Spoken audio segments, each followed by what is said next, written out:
Good morning. അപ്പോൾ ഈ ഒരു ക്ലാസ്സിൽ നമ്മൾ ആദ്യമായിട്ട് കാണാൻ പോകുന്നത് ഇൻട്രസ്റ്റ് ഓൺ ഡിബഞ്ചേഴ്സാണ്. അപ്പോൾ ഡിബഞ്ചേഴ്സ് ലോണ് എടുക്കുന്ന പോലെയാണ്. കമ്പനി ഡിബഞ്ചർ ഇഷ്യൂ ചെയ്തിട്ട് ഇൻവെസ്റ്റേഴ്സിൻ്റെ കയ്യിൽ നിന്ന് പൈസ പിരിക്കുന്നത് ലോൺ എടുക്കുന്നത് സമമാണ്. അപ്പോൾ ലോൺ എടുക്കുന്ന നേരത്ത് നമ്മൾ തീർച്ചയായിട്ടും കൊടുക്കേണ്ട ഒരു സാധനമാണ്, അതിന് റിട്ടേൺ ആയിട്ട് കൊടുക്കേണ്ട ഒരു സാധനമാണ് ഇൻട്രസ്റ്റ് എന്ന് വെച്ചാൽ. അതായത് മുതൽ അടച്ചു തീർക്കുക, അതിൻ്റെ കൂടെ അഡീഷണൽ ആയിട്ടുള്ള ഒരു എമൗണ്ടാണ് ഈ ഇൻട്രസ്റ്റ് എന്ന് വെച്ചാൽ. അതേപോലെ നിക്ഷേപകർ നിക്ഷേപിക്കുന്ന തുകയിൽ നിന്നും അഡീഷണൽ ആയിട്ടൊരു എമൗണ്ട് കൊടുക്കേണ്ടതായിട്ട് വരും. അതാണ് ഇൻട്രസ്റ്റ് എന്ന് വെച്ചാൽ. അപ്പോൾ ഇവിടെ നോട്ടിൽ എന്താണ് എഴുതിയിരിക്കുന്നത് നോക്കാം. Debentures constitute a loan or borrowed capital. Therefore a company is required to pay a fixed rate of interest on debentures which is known as coupon rate. Interest may be paid annually or half yearly. Generally, interest on debentures is paid half yearly either on 31st March and 30th September or on 30th June and 31st December every year.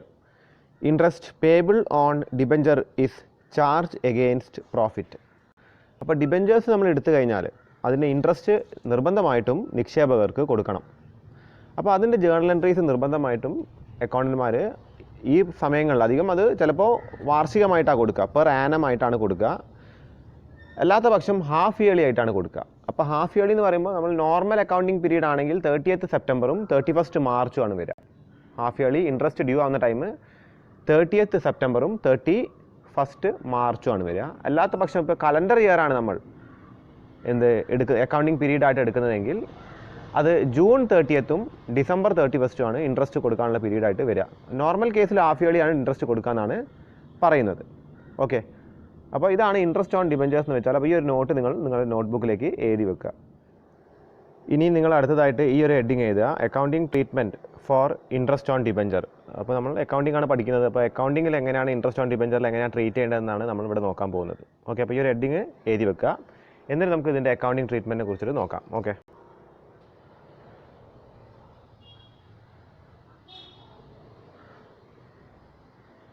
Okay, അപ്പോൾ interest on ഡിബഞ്ചേഴ്സിൻ്റെ accounting ട്രീറ്റ്മെൻറ്റിൽ നമ്മൾ ഈ journal entries ആണ് എഴുതേണ്ടത്.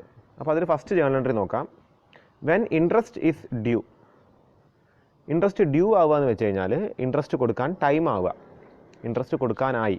Okay, അപ്പോൾ interest കൊടുക്കാൻ ആവുന്ന നേരത്ത് എന്താണ് ജേർണൽ എൻട്രി വരിക എന്ന് വെച്ചാൽ, interest on debentures account to debenture holders account to income tax payable account. ഈ ഒരു ജേർണൽ എൻട്രിയാണ് ഇൻട്രസ്റ്റ് കൊടുക്കാൻ ടൈം ആവുന്ന നേരത്ത് ആദ്യമായിട്ട് എഴുതി വെക്കേണ്ട ജേർണൽ എൻട്രി. അതായത് ഇൻട്രസ്റ്റ്, അതായത് ഇപ്പോൾ ഒരു 10 രൂപ ഇൻട്രസ്റ്റ് കൊടുക്കണം എന്ന് വെക്കുകയാണെങ്കിൽ അതിൽ 9 രൂപ ഡിബഞ്ചർ ഹോൾഡർക്ക് കൊടുക്കണം. ഇൻകം ടാക്സ്, അതായത് TDS പിടിക്കും. അതായത് ഡിബഞ്ചറിലൊക്കെ ഇൻവെസ്റ്റ് ചെയ്ത് കഴിഞ്ഞാൽ ഇൻവെസ്റ്റർക്ക് ഇൻട്രസ്റ്റ് കിട്ടുന്ന നേരത്ത് ആ ഇൻട്രസ്റ്റിൽ നിന്ന് TDS പിടിക്കും, ടാക്സ് ഡിഡക്റ്റഡ് അറ്റ് സോഴ്സ്. അപ്പോൾ ഇൻകം ടാക്സ് പിടിക്കും. ഇൻകം ടാക്സ് പിന്നെ ഒന്ന് ഇൻകം ടാക്സ് അതോറിറ്റീസ് കറക്റ്റ് ചെയ്യല്ലേ വേണ്ടത്, അത് ആരാണോ കൊടുക്കുന്നത്. ഇപ്പോൾ കമ്പനി കൊടുക്കുന്ന നേരത്ത് കമ്പനി തന്നെ ഇത് പിടിച്ച് വെച്ചിട്ട് കമ്പനി പോയിട്ട് ഇൻകം ടാക്സ് അതോറിറ്റീസിൽ ഈ പൈസ കെട്ടി വെക്കുകയാണ് വേണ്ടത്. അപ്പോൾ കമ്പനി ഈ ഒരു 10 രൂപ ഇൻട്രസ്റ്റ് കൊടുക്കേണ്ട സ്ഥാനത്ത് 10 രൂപ ഫുള്ളായിട്ട് ഡിബഞ്ചർ ഹോൾഡർക്ക് കൊടുക്കില്ല. അപ്പോൾ അതിൽ എത്രയാണോ TDS പിടിക്കേണ്ടത്, അധികം 10% പിടിക്കുക, ആ 10% പിടിച്ചു വെക്കും. ബാക്കിയുള്ള 9 രൂപയാണ് ഡിബഞ്ചർ ഹോൾഡേഴ്സിന് കൊടുക്കുക. അപ്പോൾ ഡിബഞ്ചർ ഹോൾഡേഴ്സിന് ആ കാശ് കൊടുത്തിട്ട് ഈ ടാക്സ് എന്താണ്, ഇൻകം ടാക്സ് ആർക്ക് അടയ്ക്കും, ഇൻകം ടാക്സ് അതോറിറ്റീസിലേക്ക് അടയ്ക്കും. ഇനി ആ ടാക്സ് എന്തെങ്കിലും റീഫണ്ട് കിട്ടണമെന്നുണ്ടെങ്കിൽ ഡിബഞ്ചർ ഹോൾഡർ അയാൾ റിട്ടേൺ ഒക്കെ ഫയൽ ചെയ്തിട്ട് വേണം അയാൾക്ക് ആ TDS തിരിച്ച് കിട്ടുള്ളൂ. ഓക്കെ, അപ്പോൾ ഇതാണ് ഇൻട്രസ്റ്റ് ഡ്യൂ ആവുമ്പോൾ വരുന്ന ജേർണൽ എൻട്രി. ഇനി രണ്ടാമത്തെ ജേർണൽ എൻട്രി ശ്രദ്ധിക്കുക. വെൻ ഇൻട്രസ്റ്റ് ഇസ് പെയ്ഡ്, അതായത് ഇൻട്രസ്റ്റ് പേ ചെയ്യുമ്പോൾ എന്താണ്, ഡിബഞ്ചർ ഹോൾഡർക്ക് എത്രയാണോ കാശ് കൊടുക്കാനുള്ളത് ഇതിന് നേരെ വരുന്ന എമൗണ്ട് എടുത്തിട്ട് ഇവിടെ എഴുതുക. ആ എമൗണ്ട് എന്താണ്, ബാങ്കിലേക്ക് എഴുതുക. അതായത് debenture holders account debtor to bank account. അപ്പോൾ ഇതാണ് when interest is paid. Interest debenture ഹോൾഡർക്ക് കൊടുക്കുന്ന നേരത്ത്, പേ ചെയ്യുന്ന നേരത്ത് ഇതാണ് ജേർണൽ എൻട്രി വരിക. ഓക്കെ, അത് കഴിഞ്ഞിട്ട് ഈ ഇൻട്രസ്റ്റ് ഓൺ ഡിബഞ്ചർ എന്താണ്, കമ്പനിയെ സംബന്ധിച്ചൊരു ചിലവാണ്. It is an expense for the company. അപ്പോൾ എക്സ്പെൻസ് ആയതുകൊണ്ട് തന്നെ അത് പ്രോഫിറ്റ് ആൻഡ് ലോസ് അക്കൗണ്ടിൽ കാണിക്കണം. കൃത്യമായിട്ട് നെറ്റ് പ്രോഫിറ്റ് അത് തിരിച്ചറിയണമെന്നുണ്ടെങ്കിൽ എല്ലാ ചിലവുകളും നമ്മുടെ പ്രോഫിറ്റ് ആൻഡ് ലോസിൽ കാണിക്കണം. അപ്പോൾ അതുകൊണ്ട് തന്നെ സ്റ്റേറ്റ്മെൻറ്റ് ഓഫ് പ്രോഫിറ്റ് ആൻഡ് ലോസിലേക്ക് എന്ത് മാറ്റുക, ഈ ഇൻട്രസ്റ്റ് ഓൺ ഡിബഞ്ചർ മാറ്റുക. അപ്പോൾ സ്റ്റേറ്റ്മെൻറ്റ് ഓഫ് പ്രോഫിറ്റ് ആൻഡ് ലോസിൻ്റെ ഡെബിറ്റ് സൈഡിലാണ് ഇത് എഴുതേണ്ടത്. അപ്പോൾ അതുകൊണ്ട് തന്നെ ഇവിടെ statement of profit and loss ഡെബിറ്റിൽ എഴുതിയിരിക്കുന്നത്. അപ്പോൾ statement of profit and loss account debtor to interest on debentures account എന്നാണ് എഴുതേണ്ടത്. അത് എഴുതുന്നത് എന്താണെന്ന് വെച്ചാൽ കൃത്യമായിട്ട് പ്രോഫിറ്റ് കാൽക്കുലേറ്റ് ചെയ്യാനായിട്ട് ഇൻട്രസ്റ്റ് ഓൺ ഡിബഞ്ചർ ഒരു ചിലവാണ്. ആ ചിലവ് നമ്മൾ എവിടെ കാണിക്കുക? സ്റ്റേറ്റ്മെൻറ്റ് ഓഫ് പ്രോഫിറ്റ് ആൻഡ് ലോസിൽ കാണിക്കുക. ഓക്കെ, അത് കഴിഞ്ഞിട്ട് നമ്മൾ നേരത്തെ പിടിച്ചു വെച്ച ഈ ഒരു ഇൻകം ടാക്സ് പേയബിൾ ഉണ്ടല്ലോ, അത് എവിടെ പോയി അടയ്ക്കണം? നമ്മൾ അതായത് കമ്പനി തന്നെ ഇൻകം ടാക്സ് അതോറിറ്റീസിലേക്ക് അടയ്ക്കണം. അപ്പോൾ ആ ഒരു ജേർണൽ എൻട്രിയാണ് ഇവിടെ എഴുതിയിരിക്കുന്നത്. On payment of income tax deducted at source. Tax deducted at source, TDS ഞാൻ നേരത്തെ പറഞ്ഞു. അപ്പോൾ അത് എവിടെയൊക്കെ അടയ്ക്കുക? ഇൻകം ടാക്സ് അതോറിറ്റീസിലേക്ക് അടയ്ക്കുക. അത് ചെക്കായിട്ടായിരിക്കും അടയ്ക്കുക. അപ്പോൾ എന്താണ് അതിൻ്റെ ജേർണൽ എൻട്രി വരിക? Income tax payable account to bank account. Okay, ഇവിടെ താഴെ കൊടുത്തിരിക്കുക ശ്രദ്ധിക്കുക. Note: no interest is payable on debentures issued as collateral security. അതായത് കൊളാട്രൽ സെക്യൂരിറ്റി ആയിട്ട് ഡിബഞ്ചർ ഇഷ്യൂ ചെയ്തിട്ടുണ്ടെങ്കിൽ അതിന് ഇൻട്രസ്റ്റ് കൊടുക്കില്ല. ചിലപ്പം 2 മാർക്കിൻ്റെ ചോദ്യമായിട്ട് ചോദിക്കാൻ ചാൻസ് ഉണ്ട്. അപ്പോൾ അതൊന്ന് കൃത്യമായിട്ട് നോട്ടിലേക്ക് എഴുതി വെക്കുക. നമ്മൾ കണ്ടതാണ് ഡിബഞ്ചർ ക്യാഷിന് ഇഷ്യൂ ചെയ്യാം, അതർ ദാൻ ക്യാഷിന് ഇഷ്യൂ ചെയ്യാം, കൊളാട്രൽ സെക്യൂരിറ്റി ആയിട്ട് ഇഷ്യൂ ചെയ്യാം. അപ്പോൾ കൊളാട്രൽ സെക്യൂരിറ്റി ആയിട്ട് നമ്മൾ കണക്കുകളൊന്നും ചെയ്തിട്ടില്ല. അപ്പോൾ എന്താണ് കൊളാട്രൽ സെക്യൂരിറ്റി ആയിട്ട് ഡിബഞ്ചർ ഇഷ്യൂ ചെയ്യാന്ന് വെച്ചാൽ, ലോണൊക്കെ എടുക്കണ നേരത്തെ അത് കൊളാട്രൽ സെക്യൂരിറ്റി ആയിട്ട് ഒരു അഡീഷണൽ സെക്യൂരിറ്റി ആയിട്ട് ഡിബഞ്ചർ നമ്മൾ ഇഷ്യൂ ചെയ്യുന്നത് നമ്മൾ കണ്ടിട്ടുണ്ട്. അപ്പോൾ അത്തരം കേസുകളിൽ ആ ബാങ്കിലേക്കൊക്കെ നമ്മൾ ഡിബഞ്ചർ ഇഷ്യൂ ചെയ്ത് കൊടുത്തു കഴിഞ്ഞാൽ ആ ബാങ്കിലേക്കൊന്നും നമ്മൾ പിന്നെ ഇതിന് ഇൻട്രസ്റ്റ് ഒന്നും പ്രൊവൈഡ് ചെയ്യില്ല. അതൊരു സെക്യൂരിറ്റി ആയിട്ടാണ് ആ കേസിൽ ഡിബഞ്ചർ കൊടുക്കുന്നത്. ഓക്കെ, അപ്പോൾ ഇതാണ് ഇതിൻ്റെ അക്കൗണ്ടിങ് എൻട്രീസ് നിങ്ങൾ എഴുതി വെക്കേണ്ടത്. അതിൻ്റെ ഫോർമാറ്റുകളാണ് കൊടുത്തിരിക്കുന്നത്. അത് കൃത്യമായിട്ട് നോട്ട്ബുക്കിലേക്ക്. ഓക്കെ, അപ്പോൾ ഇൻട്രസ്റ്റ് ഓൺ ഡിബഞ്ചേഴ്സ് വരുന്നൊരു ശ്രദ്ധിക്കാം. അപ്പോൾ എക്സാമ്പിൾ 4 ചോദ്യം എഴുതി വെക്കുക. അപ്പോൾ A ലിമിറ്റഡ്, കമ്പനിയുടെ പേരാണ് A limited, issued 2000 10% debentures of ₹100 each on January 1, 2019. ഇപ്പോൾ January 1, 2019 A limited 2000 debenture issue ചെയ്തിട്ടുണ്ട്. ആ ഡിബഞ്ചറിൻ്റെ ഓരോന്നിൻ്റെ വില 100 രൂപയാണ്. 100 രൂപയാണ്. അപ്പോൾ 2 ലക്ഷമാണ് ഡിബഞ്ചറിൻ്റെ ടോട്ടൽ വാല്യൂ. അപ്പോൾ അവിടെ ഡേറ്റ് വളരെ ഇമ്പോർട്ടൻ്റ് ആണ് ഇത്തരം ക്വസ്റ്റ്യനുകളിൽ. അതായത് ഇൻട്രസ്റ്റ് ഒക്കെ വരുന്ന ക്വസ്റ്റ്യനിൽ ഡേറ്റ് വളരെ ഇമ്പോർട്ടൻ്റ് ആണ്. അത് വെച്ചിട്ട് ഡേറ്റിൻ്റെ അടിസ്ഥാനത്തിലാണ് നമ്മൾ എന്ത് കാൽക്കുലേറ്റ് ചെയ്യുക? ഇൻട്രസ്റ്റ് കാൽക്കുലേറ്റ് ചെയ്യുക. Okay, at A discount of 10%, redeemable at A premium of 10%. അതായത് ഇത് ഡിസ്കൗണ്ട് 10%-ത്തിനാണ് ഡിബഞ്ചർ ഇഷ്യൂ ചെയ്യുന്നത്. ഇത് റിഡീം ചെയ്യുമ്പോൾ 10% എന്താണ്? പ്രീമിയത്തിനാണ് റിഡീം ചെയ്യുന്നത്. അപ്പോൾ total cumulative loss of the company is 20%. കമ്പനിക്ക് ഇവിടെ ഡിബഞ്ചർ ഇഷ്യൂ ചെയ്യുമ്പോൾ വരുന്ന നഷ്ടം, loss on issue of debenture എത്രയാണ്? 20% ഇവിടെ. Okay, give journal entries relating to issue of debentures and debenture interest. അതായത് ഡിബഞ്ചർ ഇഷ്യൂ ചെയ്യുന്ന ജേർണൽ എൻട്രി ചെയ്താൽ ഡിബഞ്ചർ ഇൻട്രസ്റ്റിൻ്റെയും ജേർണൽ എൻട്രീസ് ചെയ്താൽ. Okay, for the period ending December 31, 2019. അതായത് എന്നാണ് ഇത് അവസാനിക്കുന്നത്? ഇത് ആരംഭിക്കുന്നത് January 1, 2019. അപ്പോൾ ഈ ഒരു പീരീഡ് 2019 January 1 മുതൽ 31 December 2019 വരെയാണ് ഈ ഒരു എൻട്രീൻ്റെ കാലാവധി ഉള്ളത്, അല്ലെങ്കിൽ ഈ ഒരു അക്കൗണ്ടിങ് പീരീഡ് ഉള്ളത്. അപ്പോൾ അതിൻ്റെ ജേർണൽ എൻട്രീസ് ആണ് എഴുതാൻ പറയുന്നത്. Okay, assuming that interest was paid half yearly. അപ്പോൾ ഇൻട്രസ്റ്റ് എങ്ങനെയാണ് അടയ്ക്കുന്നതെന്ന് വെച്ചാൽ ഹാഫ് ഇയർലിയാണ്. അപ്പോൾ June 30-നും December 31-നാണ് ഇൻട്രസ്റ്റ് വരിക. ഓക്കെ, അത് ഇവിടെ തന്നെ കൊടുത്തിട്ടുണ്ട്. അത് കഴിഞ്ഞിട്ട് and tax deducted at source, അതായത് ഇൻകം ടാക്സ് പേയബിൾ എത്രയാണ് വരുന്നതെന്ന് വെച്ചാൽ 10%. അപ്പോൾ TDS പിടിക്കേണ്ടത് 10%. Okay, follow calendar year as accounting year. അത് നമുക്ക് മനസ്സിലായി ചോദ്യം വായിച്ചപ്പോൾ തന്നെ. January 1 മുതൽ December 31 വരെയാണ് നമ്മുടെ അക്കൗണ്ടിങ് ഇയർ ആയിട്ട് ഇവിടെ പരിഗണിക്കുന്നത്. അതുകൊണ്ട് കലണ്ടർ ഇയറിനെയാണ് ഇവിടെ അക്കൗണ്ടിങ് ഇയർ ആയിട്ട് പരിഗണിക്കുന്നത്. ഓക്കെ, അപ്പോൾ നമുക്ക് നല്ല ആൻസറിൽ എൻട്രി നോക്കാം. അപ്പോൾ ആദ്യം തന്നെ നിങ്ങൾ ഡേറ്റ് എഴുതി വെക്കുക. 1/1/2019 ആദ്യം തന്നെ ഡിബഞ്ചർ ഇഷ്യൂ ചെയ്യുന്നത്. ഓക്കെ, അപ്പോൾ ടെക്സ്റ്റ് ബുക്കിൽ ചിലപ്പോൾ മറ്റ് 2 ജേർണൽ എൻട്രി ആയിട്ട് കാണാം. ഇഷ്യൂവിന് 2 ജേർണൽ എൻട്രി ആയിട്ട് കാണാം. അതിൻ്റെ ആവശ്യം വരുന്നില്ല. നമുക്കൊരു സിംഗിൾ ജേർണൽ എൻട്രി എഴുതിയാൽ മതി. ഇവിടെ ഇഷ്യൂവിൻ്റെ ടൈമിൽ ഒറ്റ ജേർണൽ എൻട്രി മാത്രം എഴുതിയാൽ മതി. അതെങ്ങനെയാണ് വരിക എന്ന് വെച്ചാൽ, ബാങ്കിലേക്ക് എത്രയാണ് വരുന്നത് നോക്കാം. Bank account debtor rupees. Okay, അപ്പോൾ എത്ര എമൗണ്ടാണ് ബാങ്കിലേക്ക് വരുന്നത് ശ്രദ്ധിക്കുക. അതായത് 2000 ഡിബഞ്ചേഴ്സാണ് ഇഷ്യൂ ചെയ്യുന്നത്. അത് 10% ഡിസ്കൗണ്ടിനാണ് ഇഷ്യൂ ചെയ്യുന്നത്. അപ്പോൾ 100 രൂപയുടെ ഡിബഞ്ചർ 90 രൂപക്കാണ് ഇഷ്യൂ ചെയ്യുന്നത്. ശരിക്കും 100 രൂപയല്ല ഇവിടെ വരിക, 90 രൂപയാണ് വരിക. കാര്യം 10% ഡിസ്കൗണ്ട് ആണ് വരുന്നത്. അപ്പോൾ അതുകൊണ്ട് തന്നെ എമൗണ്ട് ഇവിടെ വരുന്നത് 1,80,000 ആണ്. ഓക്കെ, 1,80,000 ആണ് എമൗണ്ട് വരുന്നത്. അത് കഴിഞ്ഞിട്ട് ഇവിടെ loss on issue of debenture എത്രയാണുള്ളതെന്നാണ് നോക്കേണ്ടത്. Okay, loss on issue of debentures അത് എത്രയാണ് വരുന്നതെന്ന് നമുക്ക് നോക്കണം. അക്കൗണ്ട്. ഓക്കെ, അതായത് 2000 ഡിബഞ്ചറിന് എത്രയാണ് ലോസ് വരുന്നത്? അത് ഇഷ്യൂ ചെയ്യുന്ന നേരത്ത് 10% ഡിസ്കൗണ്ട് പോകുന്നുണ്ട്, അത് ലോസാണ്. അതേപോലെ അത് റിഡീം ചെയ്യുന്ന നേരത്ത് 10% പ്രീമിയം കൂടി കൊടുക്കണം.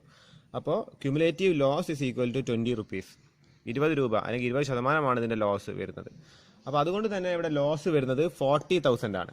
ഓക്കെ, ഡിബഞ്ചർ ഇഷ്യൂ ചെയ്യുമ്പോൾ വരുന്ന ലോസ് എത്രയാണ്? അത് 40,000 ആണ്. ഓക്കെ, അത് കഴിഞ്ഞിട്ട് പിന്നെന്താണ്? ടു 10% ഡിബഞ്ചേഴ്സ് എഴുതുക. To 10% debentures. ഓക്കെ, അക്കൗണ്ട് അതെത്രയാണ് വരിക? അത് ഡിബഞ്ചറിൻ്റെ വാല്യൂ എത്രയാണ്? 100 രൂപയാണ്. അപ്പോൾ 100 × 2000 എത്രയാണ്? 2 lakh ആണ് ഡിബഞ്ചറിൻ്റെ വാല്യൂ ആയിട്ടുള്ളത്. ഓക്കെ, അത് കഴിഞ്ഞിട്ട് to premium on redemption of debentures account. അതെത്രയാണ് എമൗണ്ട് വരുന്നത്? അത് 2000 ഡിബഞ്ചറിന് 10 രൂപ വെച്ചിട്ടാണ് എമൗണ്ട് വരുന്നത്. 10 രൂപയാണ്. അപ്പോൾ ഇവിടെ വരുന്നത് 20,000 രൂപയാണ്. അപ്പോൾ നമ്മുടെ ഡെബിറ്റും ക്രെഡിറ്റും എന്താണ്? ഈക്വൽ ആണ്. അപ്പോൾ ഇതിൻ്റെ നറേഷനായിട്ട് എഴുതുക, being 2000 debentures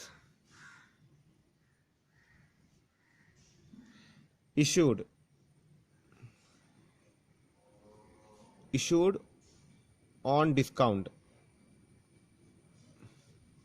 and redeemable at premium. Okay, അപ്പോൾ ഇതാണ് ഇഷ്യൂവിൻ്റെ ജേർണൽ എൻട്രി വരുന്നത്. ഒറ്റ ജേർണൽ എൻട്രി എഴുതിയാൽ മതി. 2 ജേർണൽ എൻട്രി എഴുതി വെറുതെ ടൈം കളയേണ്ട ആവശ്യം വരുന്നില്ല. ടെക്സ്റ്റിൽ വെറുതെ 2 ജേർണൽ എൻട്രി കൊടുത്തിട്ടുണ്ട്. ടെക്സ്റ്റ് ഉള്ളവർ ശ്രദ്ധിക്കാതെ. ഓക്കെ, ക്വസ്റ്റ്യൻ ശ്രദ്ധിക്കുക. അപ്പോൾ ക്വസ്റ്റ്യൻ എന്താ പറയുന്നത്? ഡിബഞ്ചറിന് ഇൻട്രസ്റ്റ് റേറ്റ് കൊടുത്തിട്ടുണ്ട് 10%. അത് ഹാഫ് ഇയർലി ആണ് കൊടുക്കുന്നതെന്ന് ക്വസ്റ്റ്യനിൽ പറയുന്നുണ്ട്. അത് ജൂൺ 30-നും ഡിസംബർ 31-നാണ് ഈ പറയുന്ന നമ്മുടെ ഇൻട്രസ്റ്റ് കൊടുക്കേണ്ടത് എന്നാണ് പറയുന്നത്. അതിന് TDS എത്ര പിടിക്കുന്നുണ്ട്? 10% പിടിക്കുന്നുണ്ട്. ഓക്കെ, അതായത് ഇപ്പോൾ ശരിക്കും ഡിബഞ്ചറിന് എത്രയാണ് അപ്പോൾ ഇൻട്രസ്റ്റ് വരിക? അപ്പോൾ ഡിബഞ്ചറിൻ്റെ ഇൻട്രസ്റ്റ് വരിക 2 ലക്ഷമാണ് ഡിബഞ്ചറിൻ്റെ നോമിനൽ വാല്യൂ. ഡിബഞ്ചറിൻ്റെ വാല്യൂ എത്രയാണ്? 100 രൂപയാണ് ഡിബഞ്ചറിൻ്റെ വാല്യൂ. അതേപോലെ 2000 ഡിബഞ്ചറാണ് ഇറക്കുന്നത്. 2 ലക്ഷമാണ് ഡിബഞ്ചറിൻ്റെ വാല്യൂ വരുന്നത്. അപ്പോൾ 10% ഡിസ്കൗണ്ട് വരുന്നത്. അപ്പോൾ എത്രയാണ് ഡിസ്കൗണ്ട് അല്ല, ഇൻട്രസ്റ്റ് വരുന്നത്. അപ്പോൾ എത്രയാണ് ഇൻട്രസ്റ്റ് നോക്കാം. ഓക്കെ, അപ്പോൾ ഡിബഞ്ചർ ഇൻട്രസ്റ്റ് അക്കൗണ്ട് എന്ന് എഴുതുക.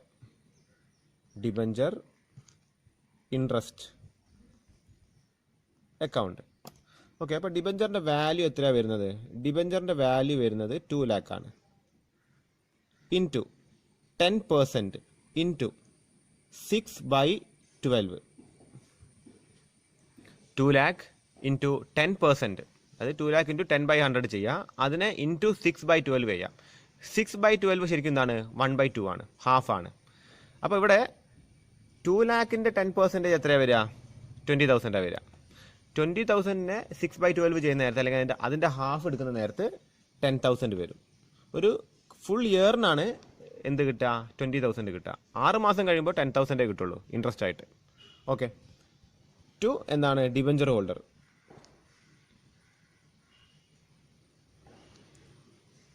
To debenture holders account. അപ്പോൾ ഡിബഞ്ചർ ഹോൾഡർക്ക് എത്ര കിട്ടും? ഇവിടെ പറയുന്നുണ്ട് ഡിബഞ്ചർ ഹോൾഡർക്ക് ഈ 10,000-ൻ്റെ 90% കിട്ടുക. കാര്യം എന്താണെന്ന് വെച്ചാൽ ബാക്കി 10% എങ്ങോട്ടാണ് പോവുക? അത് ഇൻകം ടാക്സിലേക്ക് TDS അടയ്ക്കേണ്ടതാണ്. ഓക്കെ, അപ്പോൾ ഡിബഞ്ചർ ഹോൾഡർക്ക് ആകെ കൊടുക്കുക 9,000 റുപ്പീസാണ്.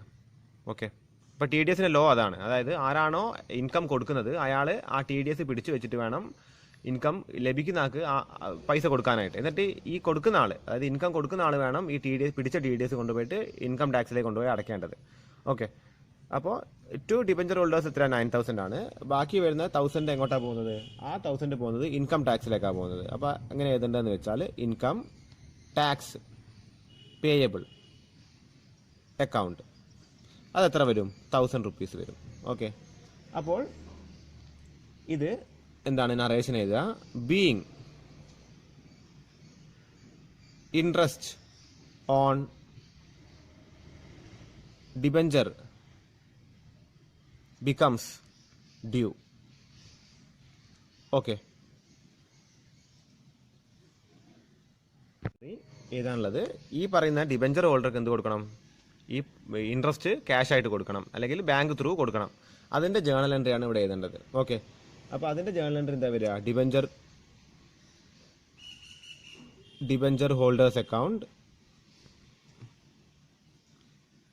Debtor rupees 9,000. ഓക്കെ, അതായത് ഈ എമൗണ്ട്, അതായത് നമ്മൾ നേരത്തെ എഴുതിയ തൊട്ട് മുൻപ് എഴുതിയ ജേണൽ എൻട്രിയിലെ എമൗണ്ട് ആണ് എന്ത് ഡിബഞ്ചർ ഹോൾഡേഴ്സിന് നേരത്തെ എഴുതിയത് ക്രെഡിറ്റിൽ 9,000 എഴുതിയത്. ആ എമൗണ്ട് ആണ് ഇവിടെ എഴുതുന്നത്. To bank account 9,000. ഓക്കെ, അപ്പോൾ നറേഷൻ എഴുതുക. Being interest paid. Okay, being interest paid. അപ്പോൾ ഹാഫ് ഇയർലി ഇൻട്രസ്റ്റ് കൊടുക്കുന്ന ജേണൽ എൻട്രീസ് രണ്ടും കഴിഞ്ഞു. ഇനി വർഷ അവസാനമാണ്. വർഷ അവസാനം ഇൻട്രസ്റ്റും കൊടുക്കണം. അതേപോലെ ഈ നമ്മൾ നേരത്തെ പിടിച്ചു വെച്ച ഇൻകം ടാക്സ് അതോറിറ്റീസിലേക്ക് പേയും ചെയ്യണം. അതായത് ഹാഫ് ഇയർലി അല്ല നിങ്ങൾ പേ ചെയ്യേണ്ടത്, അത് ഒരു വർഷം ഫുള്ളായിട്ട് കഴിഞ്ഞിട്ട് വേണം നമ്മൾ ഇൻകം ടാക്സിലേക്ക് ഈ പൈസ അടയ്ക്കാനായിട്ട്. ഓക്കെ, മനസ്സിലാവും. ഡിസംബർ 31 പിന്നീട് നമ്മൾ ഇൻട്രസ്റ്റ് കൊടുക്കേണ്ടത്. ആദ്യത്തെ 6 മാസം കഴിഞ്ഞിട്ട് പിന്നത്തെ 6 മാസം വരുന്നത് ഡിസംബർ 31. അപ്പോൾ ഡേറ്റ് എഴുതി വെക്കുക 31st ഡിസംബർ 2019. ഓക്കെ, അപ്പോൾ നമ്മൾ നേരത്തെ എഴുതിയ അതേ ജേണൽ എൻട്രിയാണ് വരിക. നമ്മൾ ജൂണിൽ എഴുതിയ അതേ ജേണൽ എൻട്രിയാണ് ഇവിടെ വരുന്നത്. അപ്പോൾ എന്തൊക്കെയാണ് ജേണൽ എൻട്രി വരിക? ഓക്കെ, അപ്പോൾ ഡിസംബർ 31 നമ്മൾ എഴുതിയിരിക്കുന്ന ജേണൽ എൻട്രിയാണ് ഇവിടെ എഴുതിയിരിക്കുന്നത്. അത് ജൂണിൽ എഴുതിയ ജേണൽ എൻട്രീൻ്റെ അതേ ഫോർമാറ്റിൽ തന്നെയാണ് എഴുതിയിരിക്കുന്നത്. Debenture interest account debtor rupees 10,000. അതിൽ എമൗണ്ടിൽ പോലും മാറ്റമില്ല. To debenture holders account 9,000. To income tax payable account 1,000. പിന്നെ അതിൻ്റെ നറേഷൻ എഴുതിയിരിക്കുന്നത് being interest on debentures become due. Okay, ഇനി ഡിബഞ്ചർ ഹോൾഡേഴ്സിന് എന്താണ് ബാങ്കിലേക്ക് പൈസ കൊടുക്കുന്ന ജേണൽ എൻട്രിയാണ് അടുത്തതായിട്ട് എഴുതാനുള്ളത്. Debenture holders account debtor rupees 9,000 to bank account. അതായത് ജൂണിൽ എഴുതിയ രണ്ടാമത്തെ ജേണൽ എൻട്രി. സെയിം ആയിട്ട് എമൗണ്ടിൽ മാറ്റമില്ല, ജേണൽ എൻട്രിക്ക് മാറ്റമില്ല. ഡിബഞ്ചർ ഹോൾഡർക്ക് 9,000 കൊടുക്കുക. പിടിച്ചു വെച്ചിരിക്കുന്ന 1,000 റുപ്പീസ് ആർക്കാണ് കൊടുക്കേണ്ടത്? ഇൻകം ടാക്സിലേക്ക് അടയ്ക്കേണ്ടതാണ്. ഇനി അതിൻ്റെ ജേണൽ എൻട്രി അതേപോലെ തന്നെ നമ്മുടെ ഡിബഞ്ചർ ഇൻട്രസ്റ്റ്, അത് കമ്പനിക്ക് വന്ന ചിലവാണ്, അതെവിടെ കാണിക്കണം? പ്രോഫിറ്റ് ആൻഡ് ലോസിലും കാണിക്കണം. ആ ജേണൽ എൻട്രീസും കൂടിയാണ് എഴുതാനായിട്ടുള്ളത്. ഡേറ്റ് ഡിസംബർ 31 തന്നെ വരിക. അപ്പോൾ ആ ഡേറ്റിനാണ് ഇൻകം ടാക്സ് പേയബിൾ നമ്മൾ എങ്ങോട്ട് അടയ്ക്കുന്നത്? അത് ക്യാഷ് ആയിട്ട് അല്ലെങ്കിൽ ബാങ്കായിട്ട് ഇൻകം ടാക്സ് അതോറിറ്റീസിലേക്ക് അടയ്ക്കുന്നുണ്ട്. അപ്പോൾ ആ ഒരു ജേണൽ എൻട്രി ഇവിടെ എഴുതുക. Income tax payable account debtor rupees. എത്രയാണ് ഇൻകം ടാക്സ് ഒരു വർഷം പിടിച്ചു വെച്ചിരിക്കുന്നത്? 2,000 രൂപയാണ് പിടിച്ചു വെച്ചിരിക്കുന്നത്. 1000 ജൂൺ മാസത്തിൽ പിടിച്ചു, അടുത്ത 1000 ഡിസംബർ മാസത്തിൽ പിടിച്ചു. ഓക്കെ, അപ്പോൾ income tax payable account debtor rupees 2,000 to bank account. ഇവിടെ എന്ത് ചെയ്താന്ന് വെച്ചാൽ 2,000 എന്ന് എഴുതുക. ഓക്കെ, നറേഷനായിട്ട് എഴുതുക ബീയിങ് TDS പെയ്ഡ്. ഓക്കെ, ഇനി ഇൻട്രസ്റ്റ് ഓൺ ഡിബഞ്ചേഴ്സ് നമ്മൾ എവിടെ കാണിക്കണം? പ്രോഫിറ്റ് ലോസിൽ കാണിക്കണം. കാര്യം അത് ചിലവാണ്. അപ്പോൾ ചിലവ് നമ്മൾ പ്രോഫിറ്റ് ലോസിൽ കാണിക്കണം. അപ്പോൾ അതിൻ്റെ ജേണൽ എൻട്രി എങ്ങനെയാണ് വരിക? അപ്പോൾ ജേണൽ എൻട്രി നിങ്ങൾ ശ്രദ്ധിക്കുക. ഇവിടെ എഴുതുക statement of profit and loss account debtor rupees 20,000.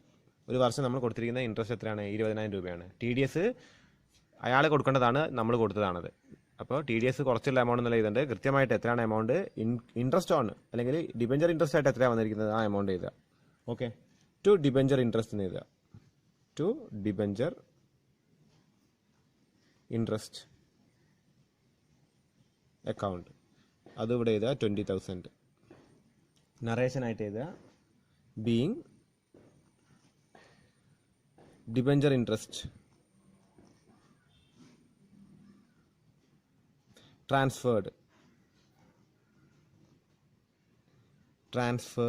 to profit and loss. Okay, ഇതാണ് ലാസ്റ്റ് ജേണൽ എൻട്രി വരുന്നത്. ഓക്കെ, അപ്പോൾ ഇതാണ് ഇൻട്രസ്റ്റ് ഓൺ ഡിബഞ്ചേഴ്സിന് ജേണൽ എൻട്രി ചോദിക്കുകയാണ് നമ്മൾ എഴുതേണ്ടത്. ഓക്കെ, നമ്മളിവിടെ ഇൻട്രസ്റ്റ് ഓൺ ഡിബഞ്ചർ മാത്രമല്ല എഴുതിയത്, അതിൻ്റെ ഇഷ്യൂവിൻ്റെ ജേണൽ എൻട്രി എഴുതി, പിന്നെ ഇൻട്രസ്റ്റ് ഓൺ ഡിബഞ്ചേഴ്സിൻ്റെ ജേണൽ എൻട്രി എഴുതി. ഓക്കെ, ഇനി അടുത്ത സൈഡ് ഹെഡിങ് എഴുതുക interest on debentures accrued but outstanding. Okay, അപ്പോൾ ഇവിടെ എഴുതിയിരിക്കുന്ന നോട്ട് നോക്കാം. Interest on debenture is payable on specific dates say 31st December and 30th June each year. If interest on these dates is not paid, then it will be treated as interest accrued or outstanding. If this amount remains unpaid on the date of balance sheet, then it will be shown in the balance sheet under non-current liabilities under the subhead long term borrowing. അപ്പോൾ ഇവിടെ എന്താ പറയുന്നതെന്ന് വെച്ചാൽ ഇവിടെ accrued എന്ന് പറഞ്ഞൊരു word നമ്മൾ കാണുന്നുണ്ട്. അക്രൂഡ് മീൻസ് ബിക്കംസ് ഡ്യൂ ആണ്. ഒരു സാധനം കൊടുക്കാൻ ടൈമായെങ്കിൽ അതിന് പറയുന്നത് ഇറ്റ് ബിക്കംസ് അക്രൂഡ്. ഓക്കെ, അപ്പോൾ കൊടുക്കാൻ ടൈമായി പക്ഷേ അത് കൊടുത്തിട്ടില്ല. അപ്പോൾ കൊടുത്തിട്ടില്ലെങ്കിൽ നമ്മൾ എന്താ ചെയ്യുക, അത് ഔട്ട്സ്റ്റാൻഡിങ് ആണ്, അത് കൊടുക്കാനുണ്ട്. ഓക്കെ, അപ്പോൾ ആ ഒരു കേസിൽ അതായത് ഇപ്പോൾ ഡിസംബർ 31-നാണ് ഇൻട്രസ്റ്റ് കൊടുക്കേണ്ടതെന്ന് വെക്കുകയാണ്. അപ്പോൾ ആ ടൈമിലാണ് നമ്മൾ ബാലൻസ് ഷീറ്റ് തയ്യാറാക്കുന്നത്. അപ്പോൾ അതാണ് ഇവിടെ ബാലൻസ് ഷീറ്റ് ഡേറ്റ് എന്ന് പറയുന്നത്. അപ്പോൾ സ്വതവേ നമ്മുടെ അക്കൗണ്ടിങ്ങിന് ബാലൻസ് ഷീറ്റ് ഡേറ്റ് ഏതാണെന്ന് വെച്ചാൽ മാർച്ച് 31 നോർമലി ഇപ്പോൾ എല്ലാവരും ചെയ്യുന്നത് മാർച്ച് 31-നാണ് ബാലൻസ് ഷീറ്റ് ഡേറ്റ് വരുന്നത്. ഓക്കെ, അപ്പോൾ ആ ഒരു ഡേറ്റിന് അതിപ്പോൾ ഡിസംബർ 31 ആവാം, മാർച്ച് 31 ആവട്ടെ, ഏത് ഡേറ്റ് ആയിക്കോട്ടെ, ബാലൻസ് ഷീറ്റ് ഡേറ്റിൻ്റെ സമയത്ത് നമ്മൾ ഈ കൊടുക്കാനുള്ള സാധനങ്ങൾ കൊടുത്തിട്ടില്ലെങ്കിൽ it will be treated as outstanding expense. അത് ഔട്ട്സ്റ്റാൻഡിങ് എക്സ്പെൻസ് ആയിട്ടാണ് ട്രീറ്റ് ചെയ്യുക. ഓക്കെ, അപ്പോൾ അത് ഇൻട്രസ്റ്റ് ഓൺ ഡിബഞ്ചറിൻ്റെ കേസ് വരുന്ന നേരത്ത് പിന്നീട് നമ്മൾ എന്താ ചെയ്യണമെന്ന് വെച്ചാൽ ഇത് കൊടുക്കാനുണ്ട് എന്ന രീതിയിൽ എവിടെ കാണിക്കണം, it should be shown in the balance sheet. അത് ബാലൻസ് ഷീറ്റിൽ കാണിക്കണം അണ്ടർ നോൺ കറൻറ്റ് ലയബിലിറ്റീൻ്റെ ഹെഡിങ്ങിന് അണ്ടറിൽ ലോങ് ടേം ബോറോയിങ്ങിലാണ് ഇത് കാണിക്കേണ്ടത്. ഓക്കെ, അപ്പോൾ ഈ ഒരു നോട്ട് നിങ്ങൾ ആദ്യം ചെയ്യേണ്ടത് ഈ ഒരു സൈഡ് ഹെഡിങ് എഴുതുക. എന്നിട്ട് ഇത് മുതൽ ഇതുവരെ എന്ത് ചെയ്യുക, നിങ്ങൾ എഴുതുക. ഓക്കെ, ഇത് മുതൽ ഇതുവരെ നിങ്ങൾ നോട്ടിലേക്ക് എഴുതുക. ഓക്കെ, ഇനി അടുത്തതായിട്ട് ഫ്രാക്ഷൻ ഡിബഞ്ചേഴ്സ് സൈഡ് ഹെഡിങ് എഴുതി വെക്കുക, ഫ്രാക്ഷൻ ഡിബഞ്ചേഴ്സ്. ഓക്കെ, അപ്പോൾ എന്താ കൊടുത്തിരിക്കുന്നത് നോക്കാം. Under certain circumstances the problem of fraction debentures arise. This problem arises particularly when debentures are issued for consideration other than cash. The question of fraction debentures mainly arises under the following two circumstances: issue of debentures to vendor for asset purchased, issue of debentures to seller for purchase of a running business. അതായത് fraction debentures നമ്മൾ fraction ഷെയർസിനെ കുറിച്ചിട്ട് issue of share എന്ന് പറഞ്ഞ ചാപ്റ്ററിൽ കണ്ടതാണ്. അപ്പോൾ share ആവട്ടെ debenture ആവട്ടെ it cannot be issued in fraction. അതായത് അര ഡിബഞ്ചർ അല്ലെങ്കിൽ അര ഷെയറൊന്നും ഇഷ്യൂ ചെയ്യാൻ പറ്റില്ല. ഒരു ഷെയറിന് ഒരു നോമിനൽ വാല്യൂ ഉണ്ടാവും. അതായത് 100 രൂപയുടെ ഒരു ഷെയർ ആണെങ്കിൽ 100 രൂപേൻ്റെ ഡിനോമിനേഷൻസിലാണ് അത് ഇഷ്യൂ ചെയ്യുക. 100 × 10 അല്ലെങ്കിൽ 100 × 1000 എന്നൊക്കെ പറഞ്ഞിട്ട് ഇഷ്യൂ ചെയ്യാൻ പറ്റുള്ളൂ. 100 × 10.5 ആ ഒരു 50 രൂപക്ക് പിന്നെ അതിന് മുറിച്ച് നമുക്ക് കൊടുക്കാൻ സാധിക്കില്ല, ഷെയർ ആവട്ടെ അല്ലെങ്കിൽ ഡിബഞ്ചർ ആവട്ടെ. അപ്പോൾ ഇവിടെ ഡിബഞ്ചറിൻ്റെ കേസിൽ പറയുന്നത് ഈ ഡിബഞ്ചർ ഏതൊക്കെ കേസിലാണ്, ഏതൊക്കെ സർക്കംസ്റ്റാൻസിലാണ്, ഏതൊക്കെ സാഹചര്യത്തിലാണ് ഈ ഫ്രാക്ഷൻ ഡിബഞ്ചർ വരിക എന്ന് വെച്ചാൽ നമ്മൾ ഈ ഡിബഞ്ചർ നോൺ ക്യാഷ് കൺസിഡറേഷനിൽ, അതായത് ഒരു അസറ്റ് വാങ്ങിയിട്ട് ഡിബഞ്ചർ ഇഷ്യൂ ചെയ്യുക, അതേപോലെ ഒരു ബിസിനസ് പർച്ചേസ് ചെയ്തിട്ട് ഡിബഞ്ചർ ഇഷ്യൂ ചെയ്യുന്ന നേരത്തൊക്കെയാണ് ഈ പറയുന്ന പോലെ ഫ്രാക്ഷൻ ഡിബഞ്ചർ വരാൻ ചാൻസ് ഉള്ളത്. ഓക്കെ, അപ്പോൾ അത്തരം കേസുകളാകുമ്പോൾ നമ്മൾ അക്കൗണ്ടിങ് ട്രീറ്റ്മെൻറ്റിൽ പ്രത്യേക രീതിയിൽ ചെയ്തിട്ട് വേണം അതിനെ മറികടക്കാനായിട്ട്. അപ്പോൾ നിങ്ങളിവിടെ ഒരു കാര്യം ചെയ്യുക, ഈ ഒരു സൈഡ് ഹെഡിങ് എഴുതുക. എന്നിട്ട് എന്താ ചെയ്യേണ്ടതെന്ന് വെച്ച് കഴിഞ്ഞാൽ ഇത് മുതൽ ഈ ഒരു ലൈൻ എഴുതി വെച്ചിട്ട് ഈ 2 കണ്ടീഷൻസ് എഴുതി വെക്കുക. ഓക്കെ, അത് ചിലപ്പോൾ 2 മാർക്കിന് ചോദിക്കാൻ ചാൻസ് ഉണ്ട്. ഏതൊക്കെ കേസിലാണ് ഫ്രാക്ഷൻ ഡിബഞ്ചർ വരാൻ ചാൻസ് ഉള്ളതെന്ന് ചോദിക്കാൻ ചാൻസ് ഉണ്ട്. ഓക്കെ, അപ്പോൾ അത് എഴുതി വെക്കുക. ഇനി ഇതിൻ്റെ അക്കൗണ്ടിങ് ട്രീറ്റ്മെൻറ്റിലേക്ക് നമുക്ക് മെല്ലെ പോവാം. ഓക്കെ, അപ്പോൾ ഇവിടെ ശ്രദ്ധിക്കുക. അപ്പോൾ ഈ നോട്ടൊന്നും നിങ്ങൾ എഴുതേണ്ട കാര്യം വരുന്നില്ല. Treatment of fraction debentures. അപ്പോൾ ഫ്രാക്ഷൻ ഡിബഞ്ചേഴ്സിന് എങ്ങനെയാണ് ട്രീറ്റ് ചെയ്യേണ്ടതെന്നാണ്. Okay, debentures cannot be issued in fractions, but fractions arises when debentures are issued in certain ratios. Okay, such fractions debentures should be settled in cash. അതായത് fraction debenture വരികയാണെങ്കിൽ അത് എന്ത് ചെയ്യുക, അത് ക്യാഷിന് സെറ്റിൽ ചെയ്യുക. അതായത് നമ്മളൊരു ബിസിനസ് വാങ്ങുക അല്ലെങ്കിൽ ഒരു അസറ്റ് വാങ്ങിയിട്ട് ഡിബഞ്ചേഴ്സ് ആണ് ഇഷ്യൂ ചെയ്യുന്നത്. അവസാനം ഒരു പോയിന്റിൽ വെക്കുമ്പോൾ അതിനൊരു ഫ്രാക്ഷൻ വരികയാണ്. ഇപ്പോൾ ഒരു 10 ഡിബഞ്ചർ ഇഷ്യൂ ചെയ്യണമെന്ന് പറയുമ്പോൾ ആ അരക്ക് നമ്മൾ എന്ത് ചെയ്യുക, ക്യാഷ് കൊടുത്ത് സെറ്റിൽ ചെയ്യുക. അപ്പോൾ 10 ഡിബഞ്ചർ ഇഷ്യൂ ചെയ്ത് കൊടുക്കുക, ആ അര ഡിബഞ്ചറിൻ്റെ വാല്യൂ നമ്മൾ ക്യാഷ് കൊടുത്തിട്ട് സെറ്റിൽ ചെയ്യുക. അപ്പോൾ ഇത് കുറച്ചും കൂടി ക്ലിയർ ആവണമെന്നുണ്ടെങ്കിൽ നമുക്ക് ഇതിനൊരു ക്വസ്റ്റ്യൻ ചെയ്ത് നോക്കാം. അപ്പോൾ ഈ ഒരു നോട്ടൊന്നും നിങ്ങൾ എഴുതേണ്ട ആവശ്യം വരുന്നില്ല. ഓക്കെ, അപ്പോൾ എക്സാമ്പിൾ 5 നമ്മുടെ ക്വസ്റ്റ്യൻ കൊടുത്തിട്ടുണ്ട്. അപ്പോൾ നിങ്ങൾ ക്വസ്റ്റ്യൻ എല്ലാവരും ഒന്ന് എഴുതിയെടുക്കുക. ഓക്കെ, അപ്പോൾ എന്താ ക്വസ്റ്റ്യനിൽ പറയുന്നത് നോക്കാം. X limited purchased an established business for ₹11 lakh. അതായത് ഒരു നിലവിലുള്ള എസ്റ്റാബ്ലിഷ് ആയൊരു ബിസിനസ് എക്സ് ലിമിറ്റഡ് എന്ന് പറയുന്ന ഒരു കമ്പനി പർച്ചേസ് ചെയ്തിട്ടുണ്ട്. ഓക്കെ, 11 ലക്ഷമാണ് ഈ പറയുന്ന ഈ ബിസിനസ് അല്ലെങ്കിൽ ഈ ഒരു സ്ഥാപനം വാങ്ങാനായിട്ട് എക്സ് ലിമിറ്റഡ് കൊടുക്കേണ്ട എമൗണ്ട് എത്രയാണ്, 11 ലക്ഷമാണ്. അതിൽ 1,02,000 ഞാൻ നേരത്തെ 10,02,000 എന്നാണ് പറഞ്ഞത്, സോറി, അത് 1,02,000 ആണ്.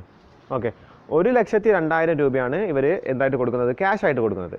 ബാക്കി വരുന്ന എമൗണ്ട് ഇവർ കൊടുക്കുന്നത് എന്താണ്, അത് ഡിബഞ്ചർ ഇഷ്യൂ ചെയ്തിട്ടാണ് കൊടുക്കുന്നത്. ആ ഡിബഞ്ചറിൻ്റെ വില എത്രയാണെന്ന് വെച്ചാൽ 100 രൂപയാണ് ഓരോ ഡിബഞ്ചറിൻ്റെ വില. പക്ഷേ ആ ഡിബഞ്ചർ ഇവർ 10% ഡിസ്കൗണ്ടിനാണ് കൊടുക്കുന്നത് ഇൻ ഫുൾ സാറ്റിസ്ഫാക്ഷൻ. അതായത് ഒറ്റ അടിക്കാണ് കൊടുക്കുന്നത്, അത് ഇൻസ്റ്റാൾമെൻറ്റുകളൊന്നും അല്ലാതെ ഒറ്റ അടിക്കാണ് കൊടുക്കുന്നത്. ഓക്കെ, അപ്പോൾ ഇതിൻ്റെ ജേണൽ എൻട്രീസ് എഴുതാനാണ് പറയുന്നത്. അപ്പോൾ എത്ര ഡിബഞ്ചർ ഇവിടെ കൊടുക്കണം നമ്മൾ ആദ്യം കാൽക്കുലേറ്റ് ചെയ്യണം. ഓക്കെ, എന്നിട്ട് വേണം ഇതിൻ്റെ ജേണൽ എൻട്രീസ് എഴുതാനായിട്ട്. നോട്ട് എന്ന് പറഞ്ഞ് നിങ്ങൾ ആദ്യം എഴുതി വെക്കുക.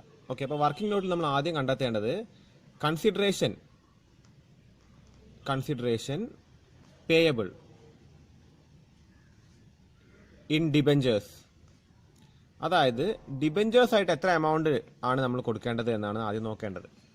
അതായത് അപ്പോൾ ക്വസ്റ്റ്യൻ ശ്രദ്ധിക്കുക, 11 ലക്ഷം എന്തുണ്ട്, 11 ലക്ഷമാണ് ബിസിനസ്സിൻ്റെ ടോട്ടൽ വാല്യൂ ഉള്ളത്. ആ ബിസിനസ് വാങ്ങണമെന്നുണ്ടെങ്കിൽ 11 ലക്ഷമാണ് കൊടുക്കേണ്ടത്. അതിൽ 1,02,000 രൂപ ആര് കൊടുക്കുന്നുണ്ട്, എക്സ് ലിമിറ്റഡ് കൊടുക്കുന്നുണ്ട്. ബാക്കിയാണ് ഡിബഞ്ചർ ആയിട്ട് കൊടുക്കേണ്ടത്. അപ്പോൾ 11 ലക്ഷത്തിൽ നിന്ന് 1,02,000 രൂപയാണ് എന്ത് കൊടുക്കുന്നത്, ക്യാഷ് ആയിട്ട് കൊടുക്കുന്നത്. ബാക്കി എമൗണ്ട് ആണ് എന്ത് കൊടുക്കുന്നത്, ഡിബഞ്ചർ ആയിട്ട് കൊടുക്കേണ്ടത്. അപ്പോൾ എത്ര എമൗണ്ട് വരും, ബാക്കി 9,98,000 രൂപയാണ് ഡിബഞ്ചർ ആയിട്ട് കൊടുക്കേണ്ടത്. ഓക്കെ, അപ്പോൾ ഈ എമൗണ്ട് ആണ് എന്ത് ഡിബഞ്ചർ ആയിട്ട് കൊടുക്കേണ്ടത്. അപ്പോൾ ഈ എമൗണ്ടിൻ്റെ അടിസ്ഥാനത്തിലായിരിക്കണം എത്ര ഡിബഞ്ചർ ഇഷ്യൂ ചെയ്യുന്നത് നമ്മൾ നോക്കേണ്ടത്. ഓക്കെ, അപ്പോൾ അടുത്തതായിട്ട് എഴുതേണ്ടത് number of debentures to be issued ആണ്. Okay, number of debentures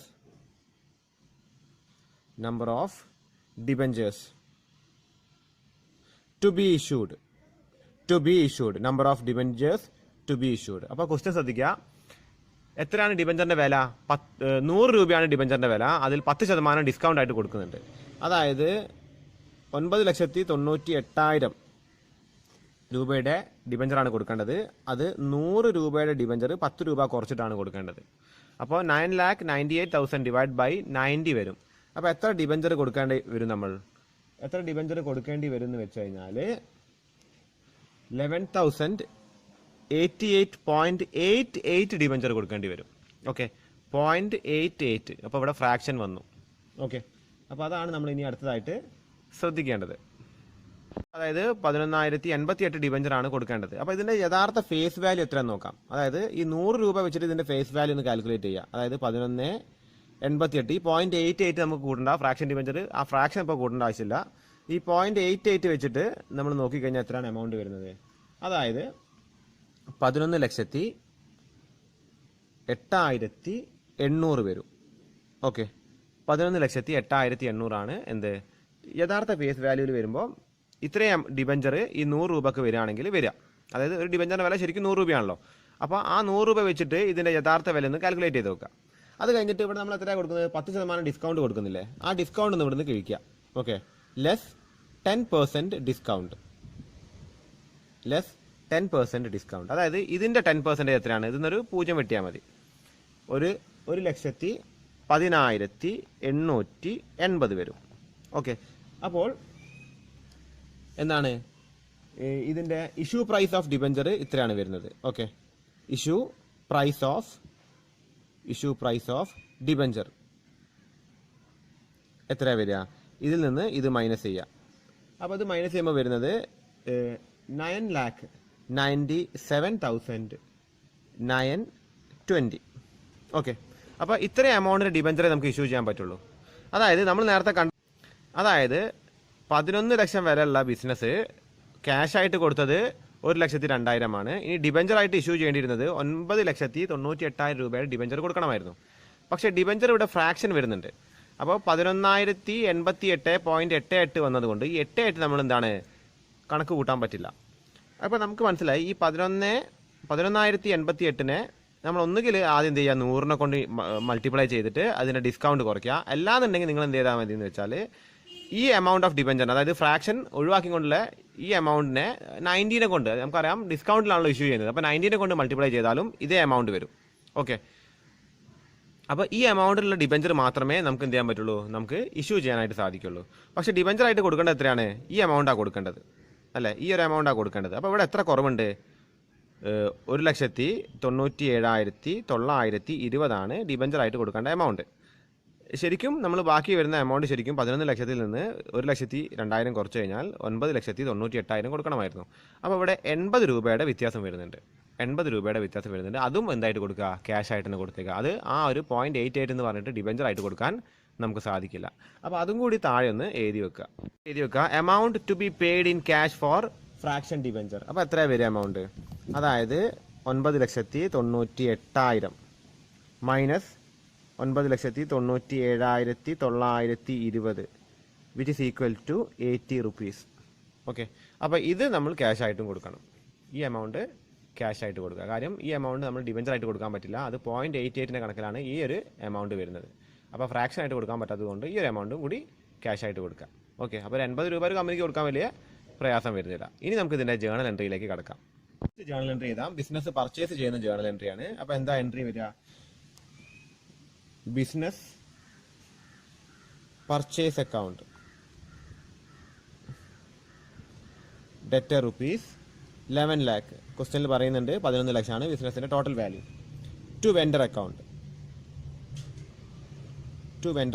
11 lakh. വെൻഡർക്ക് കൊടുക്കാനുള്ള എത്രയാണ്? 11 lakh. ഓക്കെ, നറേഷൻ എഴുതുക. ബീയിങ് പർച്ചേസ് ഓഫ് ബിസിനസ് എഴുതുക. Being purchase of business. Okay, entry close ചെയ്യാം. അത് കഴിഞ്ഞിട്ട് എഴുതുക. ഇനി വെൻഡർക്ക് ക്യാഷ് ആയിട്ട് കൊടുക്കുന്നതെന്ന് ക്വസ്റ്റ്യനിൽ പറയുന്നുണ്ട്. 1,02,000 രൂപ ക്യാഷ് ആയിട്ട് കൊടുക്കുന്നതെന്ന് പറയുന്നുണ്ട്. അപ്പോൾ vendor account debtor rupees 1,02,000 to bank account. Okay, 1,02,000. Narration എഴുതുക. Being payment made in cash. Okay, ഇതാണ് നമ്മുടെ രണ്ടാമത്തെ ജേണൽ എൻട്രി. ഇനി മൂന്നാമത്തെ ജേണൽ എൻട്രിയിലാണ് നമ്മൾ നേരത്തെ എഴുതി വെച്ച എല്ലാ കാൽക്കുലേഷൻസ് ഒക്കെ നമ്മൾ അപ്ലൈ ചെയ്യേണ്ടത്. ഓക്കെ, അപ്പോൾ മൂന്നാമത്തെ ജേണൽ എൻട്രിയിൽ പറയുന്നത് ഇനി വെൻഡർക്ക് എത്ര കൊടുക്കാണ്ട്? Vendor account debtor rupees 9,98,000. 9,98,000. Okay, പിന്നെ അത് കഴിഞ്ഞ് നമ്മൾ നേരത്തെ കാൽക്കുലേറ്റ് ചെയ്ത ഡിസ്കൗണ്ടിൻ്റെ എമൗണ്ട് ഇവിടെ എഴുതി വെക്കുക. Discount on issue of debenture account debtor rupees 1,10,880. To ഇവിടെ ഡിബഞ്ചറിൻ്റെ ഇൻട്രസ്റ്റ് റേറ്റ് ക്വസ്റ്റ്യനിൽ കൊടുത്തിട്ടുണ്ട് 8%. Okay, to 8% debentures. 8% debentures account എത്രയാണ് എമൗണ്ട് വരുന്നത്? 11,08,800. ഇപ്പോൾ ഡിബഞ്ചറിൻ്റെ വില നമ്മൾ കണ്ടതാണ്. അതായത് ഒരു ഡിബഞ്ചറിന് 100 രൂപ വെച്ചിട്ട് ആ വില എത്ര വരിക? 11,08,800 വരിക. ഓക്കെ, ടു ബാങ്ക്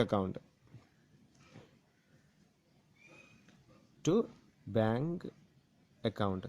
അപ്പോൾ അത് എത്രയാണ് വരുന്നത്? അത് 80 വരുന്നത്. ഓക്കെ, അത് 80 വരുന്നത്. ഇവിടെ 1,10,880 ആണ്. ഇവിടെ 9,98,000 ആണ്. ഇവിടെ 11,08,800 ആണ്. ഇവിടെ 80 rupees ആണ്. ഓക്കെ, അപ്പോൾ ഇതാണ് എന്ത് ലാസ്റ്റ് ജേണൽ എൻട്രി വരുന്നത്. ഇനി ഇതിൻ്റെ നറേഷനായിട്ട് എഴുതുക. ഇഷ്യൂ ഓഫ് അല്ലെങ്കിൽ ബീയിങ് ഇഷ്യൂ ഓഫ് എന്ത് എഴുതുക? 11,088. 8% debentures to vendor. ഓക്കെ, അപ്പോൾ ഇതാണ് നമ്മുടെ ഫ്രാക്ഷൻ ഡിബഞ്ചേഴ്സിൽ എഴുതാനായിട്ടുള്ളത്. അപ്പോൾ ഈ ഒരു ഫ്രാക്ഷൻ ഡിബഞ്ചേഴ്സോട് കൂടിയിട്ട് നമ്മുടെ 3rd ചാപ്റ്റർ അവസാനിക്കുകയാണ്. ഇത്രയും പോർഷൻസ് മാത്രമേ 3rd ചാപ്റ്ററിൽ വരുന്നുള്ളൂ. വളരെ ചെറിയൊരു ചാപ്റ്ററാണ്. ഓക്കെ, അപ്പോൾ അത് കൃത്യമായിട്ട് എഴുതി വെക്കുക. എന്തെങ്കിലും സംശയങ്ങൾ ഉണ്ടെങ്കിൽ നിങ്ങൾ ചോദിക്കുക. ഓക്കെ.